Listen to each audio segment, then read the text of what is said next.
vision was to do the matte with a bit of glossy.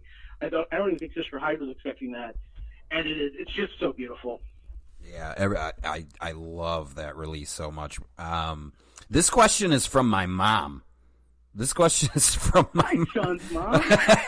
I absolutely loved The Ghost and Mrs. Muir, and I found similar aspects of that movie in A Ghost Waits. What are some of the movies that you've watched recently that you consider pure cinema? Ooh. I was aware of Ghost and Mrs. Muir, but I had never actually seen it until after I made this. It is a really lovely film. At which point, and in which at one point a character jumps over a fence and yells "fiddlesticks," and I was just like, oh, I love everything that's happening right now. Why don't modern films yell at fiddlesticks? This is truly a property of the culture. Recent films that are pure cinema. Gosh, Kill List is amazing. It's a film by Ben Wheatley. It's folk horror. I think it's absolutely amazing. He's another guy that can kind of take a small budget and work some magic. Spring by Justin Benson and Aaron Moorhead is legitimately one of my top 10 movies of all time. I absolutely adore it. It's a monster, kind of a monster movie romance. Hey, I know those guys. Yeah. I really dug She Dies Tomorrow by Amy Seimetz. It kind of felt like a Bergman movie shot in the style of 2001. I think she's one of the most interesting and exciting filmmakers out there right now. Gosh. It's funny because now it's like, what if I loved, I mean, I don't know if you've seen Stoker. Yes, I certainly have, sir. I certainly have. Like, that was one where it's just like, man, this is just like a triumph of technical filmmaking. Like, it's, and I have actor friends who aren't like huge fans of it because they, the performances aren't really like the bread and butter of the movie, but just, it's such a really great gothic story, and the decisions that Park Chan-wook made, I think it's just amazing cinema. I think he's using everything in these really specific ways. The editing and the sound design are so specific, and they really kind of jar you out of like. I like when a movie can kind of be like, sometimes you want a really pleasant experience start to finish, but sometimes you want a movie that kind of shakes you. What Lars von Trier is able to do, or Gaspar Noé. To varying results. Your mileage may vary. But I am going to not lie to you, Adam. I sighed when you said Lars von Trier. I just went, no. Yeah, I mean, and I think you put it best. Like it's either for you or it's not. Like it's he is definitely a very polarizing filmmaker, and some of it works for me. Some of it I just find to be so fucking pretentious that I'm just like, dude. There's certain things that you can be pretentious about, and then there's other things that I just don't feel like it contextually makes sense. And I know that's just a bias person, but I do want to, because this is a kind of an all-encompassing podcast. You mentioned Park Chan-wook. He's made my favorite vampire film of all time. In fact, he's made two of my that I would easily throw Old Boy in my top 50 if I believe in lists, and Thirst is I go back and forth, but probably my favorite vampire film ever. It is one of the most crazy original takes on vampirism that you're going to see. So it makes me feel good. Thirst was amazing, yeah. And before we get too far away from this question, Raw, Portrait of a Lady on Fire, like these are also like recent films that and Revenge. I remember watching just like, oh shit, like these people are just like. Is that one that was a Shudder exclusive? Is that Is that the? I believe so. Yeah. Okay. Does it have kind of like a teal and pink cover? Yes. Okay. Yeah. I'm still. It's on the list. I've heard nothing but good things. It's on the list, but as you know, as a film fan, there's only so many hours in a day. Right. Exactly. And it's funny. Like, speaking of Lars, for 1 minute more. Nope. Sorry, can't do it. One of my favorite experiences I've ever had in a theater, and you know. Like, the room of a press screening is the most jaded room you will ever see a movie in. And the press screening of Antichrist, people were screaming in pain. People were fleeing the room. People were yelling at the screen. And I remember, like, I had, like, actual physical pain watching it, and I thought, wow, you just made me hurt using sound and image. Like, that is really, like, that's incredible. Like, it's kind of like how, a pepper isn't actually hot. It's just a chemical reaction that happens in your body to the pepper. Like, it is. It's just like, no, it's just a movie. It's just sound and image. But, like, I have actual pain. Like, this is astounding. So yeah, I mean, some of his stuff. I remember watching House that Jack Built and just like, this is kind of laborious. But by the end, I was like, oh, this is probably his masterpiece. See, now I've told people. Yeah, I've told people that before because I'm not gonna lie. When I was talking about being pretentious, I definitely was referring to Antichrist, and we don't need to get into how I felt about the film. But when I watched The House That Jack Built, I went, okay. So you, not that I ever thought that you were a poor filmmaker. I don't think you can reach the levels that he's reached if you were a poor filmmaker. But to me, that was one of the few films of his that I thought worked top to bottom. So I'm glad to hear you say that might be his masterpiece because it kind of validates what I was thinking. Like, I'm not the biggest, not the hugest fan, but I did think The House That Jack Built's works. So we do need to start winding down here, Adam. So I do have a question from me. It says Sean here, so that's me. Hi, Sean. Hello.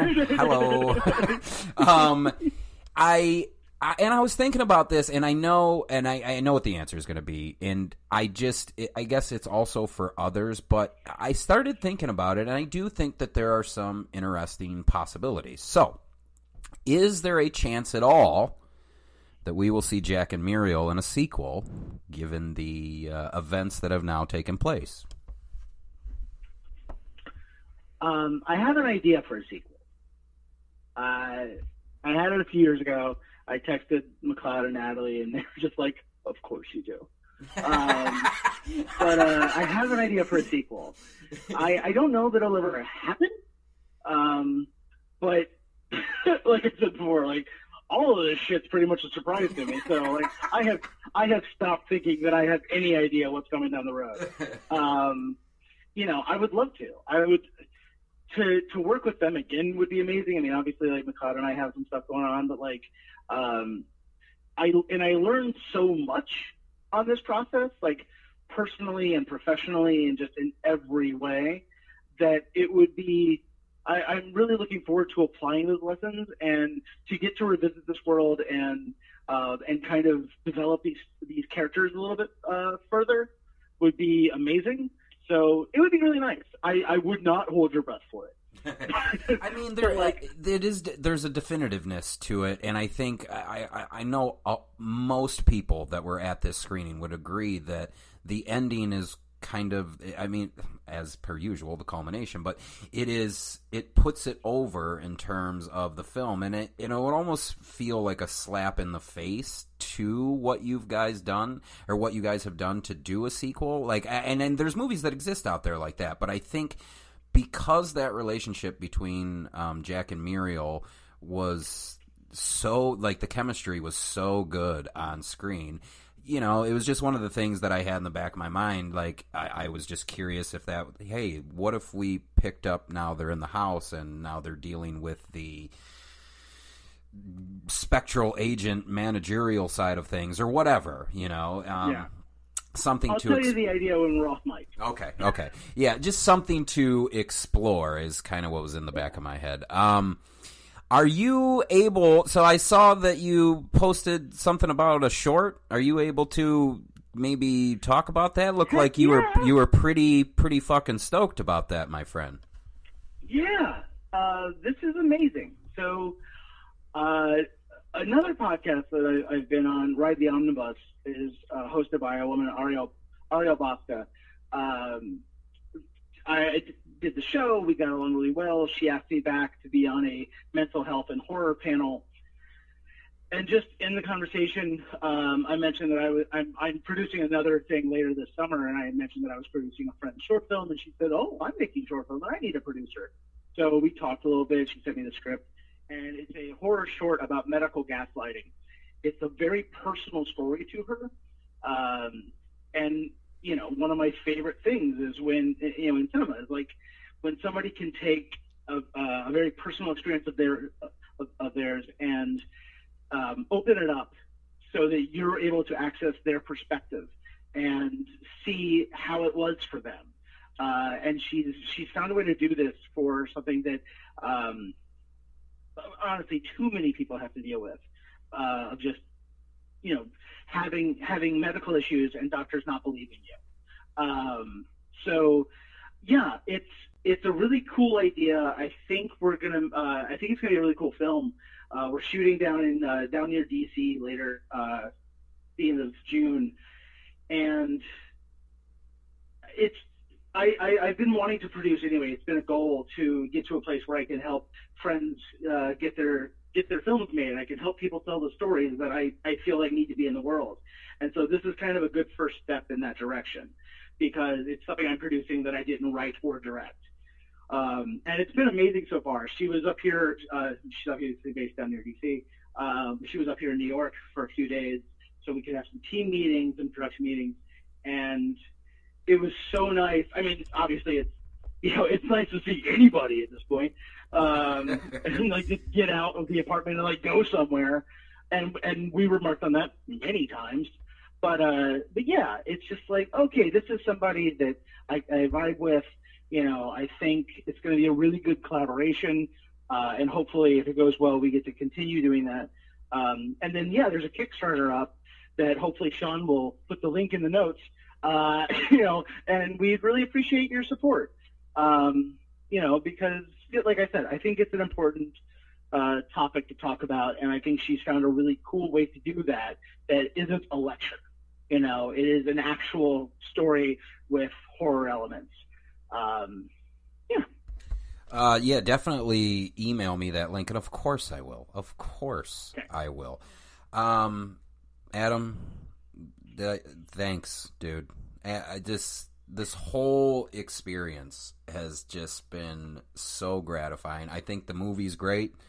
I found these conversations to be awesome. I mean, the reason why I do this show, I always bitch, especially when I'm not doing a show with a guest on. I always bitch that like the show takes a lot of time out of my writing and collaborating with others. But the reasons why I do this show are for moments like this with talented individuals like you. And man, I'm a fan for life. And I was thinking, if stars align, I think a collaboration between the two of us would be something to explore in the future, because I just, like I said, felt very cosmic. And Adam, all love, sir. One of the most satisfying things that I've done on this show. And obviously, it goes without saying, you're welcome anytime. But more importantly, I want to keep the relationship going, and I want to continue to talk and just